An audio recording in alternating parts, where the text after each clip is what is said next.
Welcome to Suman TV. నేను మీ రోషన్. తిరుమల తిరుపతి దేవస్థానంలో భంగం కల్పిస్తున్న బిఆర్ నాయుడును వెంటనే సస్పెండ్ చేయాలంటూ పలమనేర్ మాజీ శాసనసభ్యులు వెంకటేగౌడ అన్నారు. పవిత్రత పుణ్యక్షేత్రమైన తిరుమలలో గత 2 సంవత్సరాలుగా అపపవిత్రం చేస్తున్నారని చెప్పేసి మండిపడ్డ మాజీ శాసనసభ్యులు వెంకటేగౌడ ఇవాళ పలమనేర్ నియోజకవర్గంలోని వెంకటేశ్వర స్వామి ఆలయంలో ప్రత్యేక పూజలు నిర్వహించి బిఆర్ నాయుడుని వెంటనే పదవి నుంచి తొలగించాలని చెప్పి పలమనేర్ మాజీ శాసనసభ్యులు వెంకటేగౌడ అన్నారు.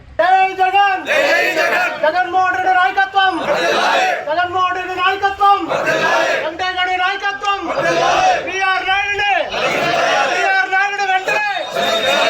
అందరికీ నమస్కారం. ఈ రోజు వ్యాప్తంగా వైఎస్ఆర్ కాంగ్రెస్ పార్టీ శ్రేణులు, నాయకులు, కార్యకర్తలు, ప్రజలు అదేవిధంగా మమేకమై గత కొద్ది రోజులుగా జరుగుతున్నటువంటి కలియుగ వెంకటేశ్వర స్వామి ఆలయ ప్రతిష్టను భంగం కలిగించినటువంటి బిఆర్ నాయుడు గారిని తొలగించాలి అనే నినాదం తిరుపతి తిరుమల దేవస్థాన చైర్మన్ అయ్యుండి ఆయన చేసినటువంటి పాపాలు కావచ్చు, ఆయన చేసినటువంటి ప్రక్రియ కావచ్చు, ఆయన ఆలయంలో ఉండి నడుచుకుంటున్నటువంటి విధానం కావచ్చు, అన్నీ కూడా ప్రజలు గమనించి ఈ ప్రభుత్వానికి హెచ్చరించడం జరిగింది. కనీసం చంద్రబాబు నాయుడు గారు మేలుకొని బిఆర్ నాయుడు గారిని తక్షణం తొలగించాలన్నదే మా డిమాండ్ అని మేము తెలియజేస్తున్నాం.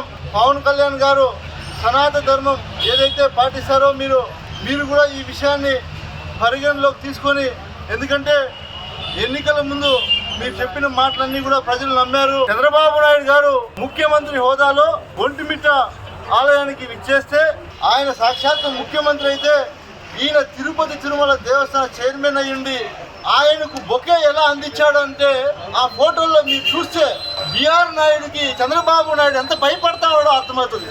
తెలుగుదేశం పార్టీని అధికారంలోకి తీసుకొని రావడానికి వైఎస్ఆర్ కాంగ్రెస్ పార్టీ మీద లేనిపోని అబండాలు వేసినటువంటి టీవీ5 అధినేతకు మీరందరూ కూడా తొత్తులుగా ఈరోజు ఈ రాష్ట్రంలో పరిపాలన జరుగుతుంది అనేది మాత్రం స్పష్టంగా కనిపిస్తుంది.